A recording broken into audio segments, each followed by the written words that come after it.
नमस्कार प्यारे छात्रों। आज हम आपको बताएंगे प्रश्नावली 14 और 15 दोनों प्रश्नावलियों के आज आपको बहुत ही इम्पोर्टेंट प्रश्न बताएंगे जो परीक्षा में आ सकते हैं। ठीक है, आज आपको इस वीडियो में जितने भी प्रश्न बताए जाएंगे सभी प्रश्न बहुत ही इम्पोर्टेंट रहेंगे, तो आप सभी वीडियो को अच्छे से देखें और प्रत्येक प्रश्न को समझने की कोशिश करें। ठीक है, चलो चलते हैं पहले वाले प्रश्न की तरफ। सबसे पहले तो यहाँ पे हम सबसे पहले आपको प्रश्नावली 15 प्रायिकता के प्रश्न बताएंगे, जो 6-7 इम्पोर्टेंट प्रश्न है जो परीक्षाओं में सबसे अधिक बार वो पूछता है। ठीक है, तो सबसे पहले तो आपको बता दूं मैं, प्रायिकता ज्ञात करने का सूत्र आप सभी से आना चाहिए। ठीक है, तो प्रायिकता ज्ञात करने का सूत्र याद कर लेना अच्छे से, क्योंकि परीक्षा में इसके बिना सवाल नहीं होगा प्रायिकता वाला प्रश्न। ठीक है, तो सबसे पहले यहाँ पे आपको जो प्रश्न दे रखा है, यहाँ पे इस प्रश्न में पूछा गया है कि प्रायिकता क्या नहीं हो सकती। तो सबसे पहले आपको हमेशा ये ध्यान रखना कि कोई सी भी अगर घटना होती है तो उस घटना की जो प्रायिकता होती है वो प्रायिकता हमेशा 0 और 1 के बीच होती है। ठीक है, किसके बीच? 0 और 1 के बीच। हाँ, ये भी ध्यान रखना कि घटना की प्रायिकता 0 भी हो सकती है और 1 भी हो सकती है। अगर आपसे परीक्षा में पूछे कि किसी घटना के होने की प्रायिकता कितनी होती है, तो आपका आंसर क्या रहेगा? 1 रहेगा। और अगर आपसे परीक्षा में पूछे कि किसी घटना के नहीं होने की प्रायिकता कितनी होती है, नहीं होने की, अगर घटना नहीं होती है तो उसकी प्रायिकता हमेशा 0 होती है। कितनी? 0। ठीक है, तो ये दोनों प्रश्न पहले तो आप वैसे ही याद रखना। अब इस प्रश्न में यहाँ पे जो बी वाला ऑप्शन अपन को सही दे रखा है, इसने बताया है कि यहाँ पे जो प्रायिकता होती है वो कभी भी ऋणात्मक नहीं होती, यानी कि माइनस में नहीं होती। ठीक है, हाँ, प्रश्न वहाँ पे क्या है कि आपको प्रायिकता अगर वो पूछेगा तो उसमें वो आपको 4 ऑप्शन दे देगा, जिसमें अगर आपको कोई सी भी संख्या अगर माइनस में दिखे तो आप बता देना, वही उसका सही उत्तर रहेगा। क्योंकि हमेशा जो माइनस वाली संख्या होती है वो प्रायिकता नहीं होती है। ठीक है, और प्रायिकता हमेशा प्लस में रहती है, यानी कि प्लस वाली संख्या में रहती है। ठीक है, तो इस बात का आप ध्यान रखें। अब ये जो पहला प्रश्न है ये अभी अर्धवार्षिक एग्जाम में भी आया था। अब चलते हैं दूसरे वाले प्रश्न की तरफ। दूसरा प्रश्न अब तक परीक्षाओं में 1 नंबर में ही आया है और 1 नंबर में बहुत ज्यादा बार वो पूछता है इसको। अब यहाँ पे प्रश्न दे रखा है, यदि पीई बराबर 0.05 है तो ई नहीं की प्रायिकता क्या होगी। अगर इस तरह का आपको प्रश्न अगर परीक्षा में मिले, कुछ नहीं करना है, बस वो जो तुमको दे रखा है उस संख्या को 1 में से घटाना है। क्या करना है आपको? 1 में से घटाना है, जो वो उत्तर पूछना चाह रहा है उसका उत्तर आ जाएगा। ठीक है, बाकी आप प्रश्न को एक बार अच्छे से देख ले। अब बताते हैं आपको क्वेश्चन नंबर 3 दे रखा है। यह दिया हुआ है कि 3 विद्यार्थियों के एक समूह में से 2 विद्यार्थियों के जन्मदिन एक ही दिन न होने की प्रायिकता, मतलब न होने की प्रायिकता है ये कितनी? 0.992। तो इसकी क्या प्रायिकता है कि इन 2 विद्यार्थियों का जन्मदिन एक ही दिन हो। अब देखो, उसने अपन को जो प्रश्न में दिया है ना, वो एक ही दिन न होने की प्रायिकता दी है और अपन को क्या ज्ञात करना है? होने की। तो अभी मैंने पिछले वाले प्रश्न में बताया था कि इस तरह का अगर कोई प्रश्न दे तो उस संख्या को 1 में से घटाना है। और जैसे 1 में से अगर हम ये 0 पॉइंट अगर अपन 992 अगर घटाए तो आंसर कितना आएगा? 0.008। तो यहाँ पे आपको जो प्रश्न बताए गए हैं उसमें दूसरा और तीसरा प्रश्न में एक ही सॉल्यूशन एक जैसा ही होगा। दोनों को ही क्या करना है? 1 में से घटाना है और आपका उत्तर आ जाएगा। चलो अब चौथा वाला प्रश्न बताते हैं। अब चौथा वाला प्रश्न आपके कम से कम परीक्षा में 3 या 4 नंबर में आएगा। ठीक है, तो आप अच्छे से देख ले। तो चौथे वाले प्रश्न में आपको दे रखा है, एक डिब्बे में 5 लाल कंचे 8 सफ़ेद कंचे और 4 हरे कंचे हैं। इस डिब्बे में से एक कंचा यादृच्छिक निकाला जाता है। इसकी क्या प्रायिकता है कि निकाला गया कंचा, अभी इसने 3% दिया आपको, लाल होना चाहिए भाई। सबसे पहली बात तो जितने भी आपको कंचे देना है ना, सभी कंचों का आपको क्या करना है, योग करना है। पहले तो एक बार देखो सॉल्यूशन वहां पे अपन को लिख के आना है, तो सबसे पहले तो ऐसे लिख लेना, ठीक है, जैसा आपको दिखाई दे रहा है। तो दे रखा है, सबसे पहले लिखना है लाल कंचों की संख्या कितनी, 5, सफेद की कितनी, 8, हरे की कितनी, 4, और कुल कंचों की संख्या कितनी हो जाएगी, 17। ठीक है। अब उसने पहला प्रश्न किया था कि लाल कंचा होना चाहिए, अगर जो पहला अगर वो एक कंचा निकाले तो। अब आपको प्रायिकता ज्ञात करने का सूत्र तो याद ही होना चाहिए।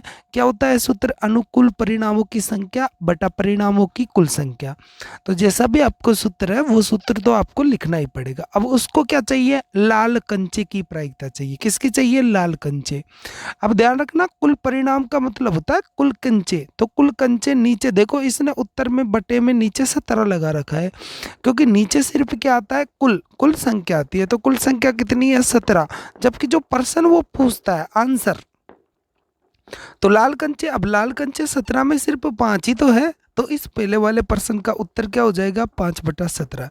इस तरह से दूसरा प्रश्न में पूछा था कि सफेद कंचे होने की प्रायिकता बताओ। तो आपको पता है सफेद कंचे 17 में से 8 कंचे हैं, तो इसका आंसर हो जाएगा 8/17। ठीक है। इसी तरह से आप तीसरा प्रश्न उसने पूछा है कि हरा नहीं होना चाहिए। भाई हरे नहीं होगा तो इसका मतलब बाकी और हो सकते हैं। अगर हरे नहीं है तो तुमको पता है 17 में से 4 हरे नहीं है, तो फिर बाकी कितने बचे, फिर बाकी जो बचेंगे अपने पास में कितने, 13। तो इसका मतलब 13/17 ये इस तीसरे प्रश्न का क्या हो जाएगा, उत्तर हो जाएगा। तो ध्यान रखें, परीक्षा में ऐसा प्रश्न आ सकता है। अब बताते हैं आपको क्वेश्चन नंबर 5वां। देखो एक तो वो पूछता है अपन से क्या है कि इस तरह का प्रश्न पूछता है, या तो प्रश्न आएगा ताश की गड्डी वाला, या फिर आएगा पासे वाला, और या फिर आएगा सिक्के वाला। ये 3 टॉपिक ऐसे हैं, तीनों में से किसी का भी एक का प्रश्न जरूर पूछता है वो। अब यहाँ पे 5वां प्रश्न है, बहुत ही इंपॉर्टेंट प्रश्न है, मेरे हिसाब से ये प्रश्न आ सकता है परीक्षा में।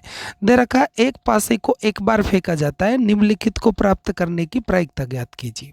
सबसे पहला प्रश्न क्या है, एक अभाज्य संख्या। ध्यान रखना, एक पासे को जब अपन फेंकते हैं या फिर जो लूडो होता है उसमें अंक 6 होते हैं। कितने होते हैं, 6। अब ये हो गया अपना क्या, कुल परिणाम हो गया। क्या हो गया अपना, कुल परिणाम हो गया। अब यहाँ पे पहला प्रश्न अपन को दे रखा है एक अभाज्य संख्या। अब आपको पता होना चाहिए कि 1 से लेकर 6 तक में अभाज्य संख्या कितनी होती है। वैसे मैं बता दूं 3 होती है। कौन कौन सी होती है, 2, 3 और 5। ठीक है, तो 3 संख्या होती है। अब कितनी संख्याओं में से हुई ये अभाज्य संख्या, 6 में से, क्योंकि आपको पता है टोटल संख्या कितनी होती है, 6, और 6 में से सिर्फ 3 संख्या ही ऐसी है जो अभाज्य संख्या है। इस तरह से हमारा इसका उत्तर कितना हो जाएगा, 3/6। और जब 3 का भाग दे तो लास्ट उत्तर आता है कितना, 1/2। ठीक है। अब अगला प्रश्न उसने पूछा है कि 2 और 6 के बीच स्थित संख्या। अब आपको पता है 2 और 6 के बीच 3 ही तो संख्या है, 3, 4 और 5। तो 3 संख्या, तो इसका भी आंसर कितना, वही 3/6, और 3 का भाग दिया तो कितना आ जाएगा, 1/2। अब एक और इसने प्रश्न पूछा है कि एक विषम संख्या, आपको पता होना चाहिए कि 1 से लेकर 6 तक की संख्या में 3 ही तो विषम संख्या होती है। तो आंसर कितना हो जाएगा, 3/6। ठीक है, बाकी आप भाग तो दे ही लेना। ठीक है, तो इस तरह से इन तीनों प्रश्नों का जो उत्तर आएगा वो 1/2 आएगा। ठीक है। अब बताते हैं आपको छठा वाला प्रश्न। अब छठा वाला प्रश्न आपकी ताश की गड्डी से संबंधित है। ठीक है, तो 52 पत्तों की एक सी प्रकार से फेंटी गई एक गड्डी में से एक पत्ता निकाला जाता है, तो इसकी प्रायिकता ज्ञात करनी है। इसमें टोटल कितने प्रश्न है, 6 प्रश्न है। कितने प्रश्न है, 6। अब देखो किस तरह से, अब पत्ते कितने हैं, 52, तो टुक्कुल परिणाम हो गया। तो बटे में जो मान रखना है वो तो अपन को फिक्स है कि कोई सा भी प्रश्न ये पूछे 52 ही रखना है। कितना रखना है, 52 ही रखना है। अब पहला प्रश्न क्या है, लाल रंग का बादशाह। अब आपको पता होना चाहिए कि भाई लाल रंग के बादशाह कितने होते हैं। आपको पता है ईंट का बादशाह लाल रंग का होता है, और पान का बादशाह ये भी लाल रंग का। तो 2 ही तो हुए, कितने में से, 52 में से। तो 2/52 आंसर आ गया अपना। आगे बात समझ में, बस थोड़ी समझदारी ध्यान रखना। ताश की गड्डी के बारे में, सिर्फ पत्तों के बारे में आपको नॉलेज होनी चाहिए कि कौन से पत्ते कितने, कौन से कलर के होते हैं, कौन कौन से कलर के, और कौन कौन से पत्ते होते हैं, कितने बादशाह होते हैं, कितनी बेगम होती है, कितने गुलाम होते हैं, कितने हक्के होते हैं। ठीक है। अब दूसरा पर्सन ही देख लो भाई, बहुत ही, अगर परीक्षा में आ जाए ना तो जहां तक इस पर्सन को बहुत कठिन पर्सन मानते हैं सब। ठीक है। लेकिन अगर आपको नॉलेज है तो आप नॉलेज के द्वारा भी आप पर्सन को, कोई सा भी पर्सन हो, अच्छे से कर सकते हो उसको। तो दूसरा पर्सन है एक फेस कार्ड। फेस का मतलब होता है चेहरा। चेहरा मतलब आपको तस्वीर दिखे, फोटो दिखनी चाहिए। अब कितने पत्ते होते हैं, अब ताशी वाले, अब यहाँ पे सिर्फ इसने लिख रखा है कि 12 फेस कार्ड होते हैं। कितने? 12। 4 गुलाम होते हैं, 4 बेगम और 4 बादशाह। ध्यान रखना, हक्के नहीं आएंगे इसमें, हाँ उसमें फोटो नहीं होती है। ठीक है। तो 12 पत्ते हैं, कितने में से? 52 में से। आंसर आ गया 12/52। बस और क्या चाहिए। ठीक है। अगला तीसरा प्रश्न है लाल रंग की तस्वीर वाला पत्ता। लाल रंग की तस्वीर, अरे लाल रंग की तस्वीर यहाँ पे आपको दिख रखा है, क्योंकि लाल रंग के 6 पत्ते होते हैं। कितने होते हैं? जिसमें 2 गुलाम, 2 बेगम और 2 बादशाह। ये लो जी भाई। ठीक है। तो यहाँ पे 6 पत्ते, तो 6/52 उत्तर आ गया। अब उसने कहा कि केवल उसको क्या चाहिए? पान का गुलाम। क्या? पान का गुलाम। अब पान का गुलाम एक ही तो होता है, तो 1/52। हुक्कम का पत्ता, अब हुक्कम के पत्ते कितने होते हैं? 13, तो 13/52। ठीक है। 52 तो बटे में आएगा ही आएगा। इसने पूछा एक ईंट की बेगम। अब एक ईंट की बेगम एक ही तो रहेगी। ठीक है। और बेगम नहीं पूछ रहा, सिर्फ ईंट की, तो 1/52 इसका आंसर आ गया। बस सिंपल सा प्रश्न है। बस थोड़ी समझदारी से प्रश्नों को हल करना, परीक्षा में आसानी से आ जाएंगे आप सभी से। ठीक है। अब बताते हैं आपको 7वां प्रश्न। प्रश्न दे रखा है एक पेटी में 30 डिस्क है। ठीक है। डिस्क मान लो, या फिर परीक्षा में आ सकता है टिकट भी, वो कह सकता है कि 30 टिकट है। ठीक है। जिन पर 1 से 30 तक संख्याएं अंकित है। ठीक है। 1 2 3 4 इस तरह से 30 हो गए टोटल संख्या।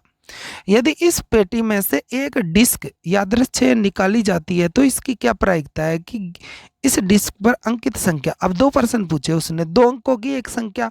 अब आप ही बताओ कि 2 अंक की संख्या कहाँ से शुरू होती है? 10 से शुरू होती है।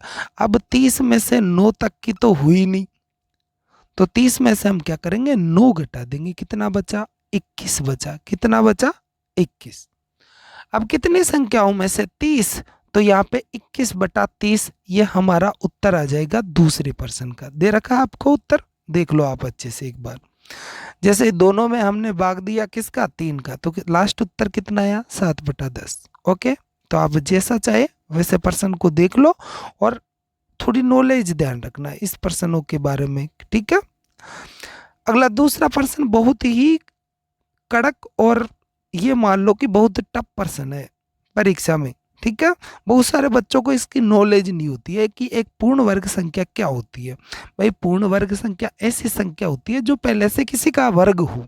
जैसे 1 1 का वर्ग 1, 4 2 का वर्ग 4, 9 3 का वर्ग 9। ठीक है। तो इनको हम क्या बोलते हैं? एक पूर्ण वर्ग संख्या। अब यहाँ पे लिख रखा है इसने 1 से 30 तक आने वाली पूर्ण वर्ग संख्याएं कौन कौन सी है? 1 4 9 16 और 5। टोटल संख्या कितनी हो गई? वैसे 5 हो गई। कितनी हो गई? 5। तो 5/30 उत्तर आ गया अपना। ठीक है। तो इस तरह से क्या है कि ये प्रायिकता के प्रश्न है। वैसे जहां तक इन्हीं में से कोई सा भी प्रश्न आपके परीक्षा में आ जाएगा। अगर मैं आपको बताऊं तो एक ये भी ध्यान रखना कि एक तो आपको पढ़ना क्या क्या है प्रायिकता वाली प्रश्नावली में। आप एक तो प्रायिकता का जो हमारा, जैसे ही प्रश्नावली शुरू करते हैं ना, उसके पहले वाले प्रश्न में 5 रिक्त स्थान के प्रश्न है पहले वाले में, तो वो प्रश्न आप एक बार अच्छे से पढ़ जाए। मेरे को लगता है कि वहां से एक प्रश्न जरूर आ सकता है आपका। ठीक है। तो रिक्त वाले प्रश्न पढ़ जाए। उसमें एक इम्पोर्टेंट प्रश्न है कि सभी प्रारंभिक घटनाओं की प्रायिकताओं का योग कितना होता है, उसका उत्तर एक है। ठीक है। उसको जरूर अच्छे से पढ़ लेना। ठीक है। बाकी अगर आपको ज़्यादा टाइम मिले तो आप प्रश्नावली 15 के उदाहरण उदाहरण जरूर पढ़ सकते हो। ठीक है। तो बाकी मेरे हिसाब से यही प्रश्न इम्पोर्टेंट है इसमें तो।